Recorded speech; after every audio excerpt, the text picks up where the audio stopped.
Bienvenue dans 5 minutes de français facile avec Prof Ekmat. L'objectif de cette présentation, c'est de maîtriser l'art subtil de commander un café en français. Et on va faire ça étape par étape, du niveau grand débutant jusqu'à l'expertise la plus totale. Alors, pour démarrer au niveau A1, tout est vraiment une question de ton et de politesse. Dire « je veux un café », eh bien, c'est beaucoup trop direct, c'est même limite perçu comme agressif en France. La règle d'or, le tout premier mot magique à prononcer, c'est « bonjour ». Ensuite, l'astuce, c'est d'utiliser le conditionnel. « Bonjour, je voudrais un café, s'il vous plaît ». Ça apporte cette petite touche de douceur et de respect qui change tout. Franchement, c'est la base parfaite pour commencer. Ce qui nous amène directement à la question incontournable du serveur, sur place ou à emporter. En gros, on a le choix entre s'installer tranquillement ou prendre sa boisson pour filer. Mais ce qu'il faut savoir sur la culture authentique des cafés en France, c'est qu'on préfère largement, mais alors largement, la consommation sur place. S'asseoir ne serait-ce que 5 minutes, juste pour regarder les passants, plutôt que de courir avec un gobelet à la main, c'est ça la vraie vie de quartier. Et si on décide de s'installer, il y a un deuxième choix crucial à faire. En terrasse ou en salle ? La terrasse, c'est génial pour profiter d'un rayon de soleil, alors que la salle offre une ambiance un peu plus chaleureuse. On passe au niveau A2. Là, les phrases s'allongent un peu. C'est super utile de savoir formuler des demandes spécifiques. Par exemple, « Je peux avoir un café au lait avec du lait d'amande ?» Aujourd'hui, c'est devenu très courant de demander des alternatives végétales, que ce soit du lait d'amande, d'avoine ou de soja. Connaître cette structure, ça permet d'avoir exactement ce qu'on aime, tout en gardant un échange hyper naturel avec le serveur. Évidemment, commander un café sans rien à grignoter, c'est rater la moitié du plaisir. Au niveau A2, on a de belles options simples à retenir. On va les répéter ensemble pour bien les mémoriser.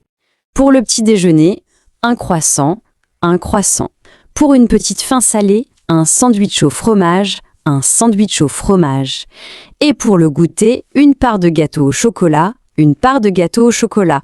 Ça donne faim, non ?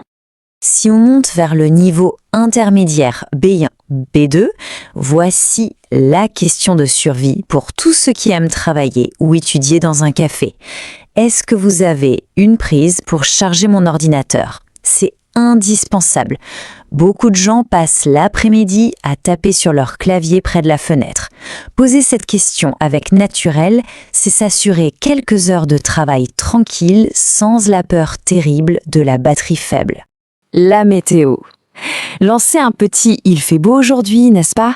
C'est une technique redoutable pour briser la glace.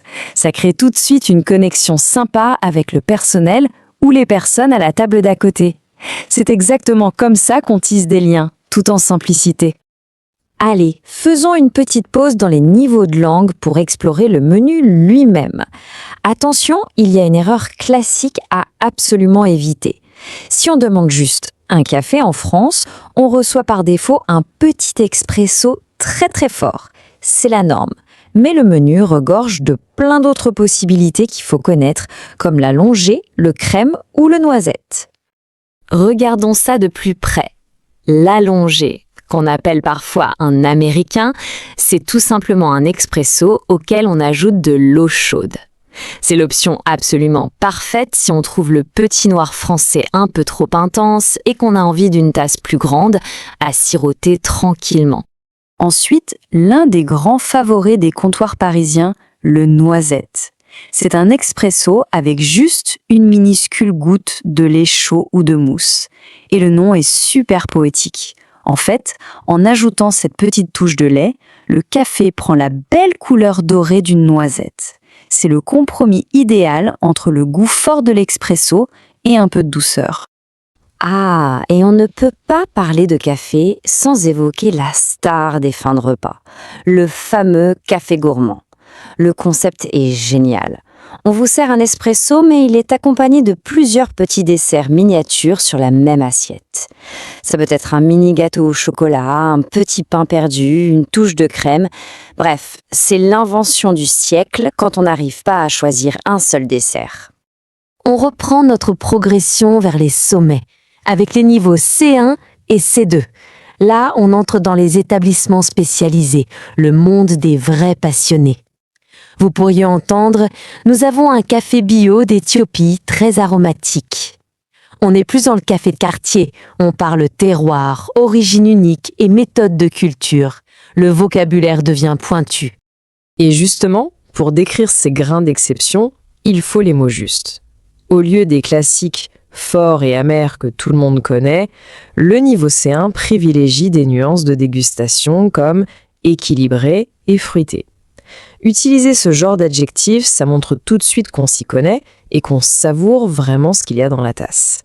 On touche au niveau de l'expert absolu avec des phrases comme « Je recommande notre café premium torréfié ce matin ».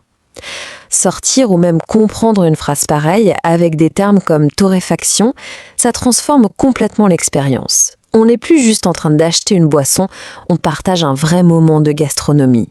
Toujours dans ce vocabulaire C2, on parle même technique de préparation. Entraînons-nous avec ces deux termes de barista. Extraction courte. Extraction courte, c'est pour un café ultra concentré. À l'inverse, extraction longue. Extraction longue pour un résultat plus doux. Croyez-moi, utiliser ces mots au comptoir fera son petit effet. Pour clôturer cette masterclass de la commande, écoutez un peu cette poésie.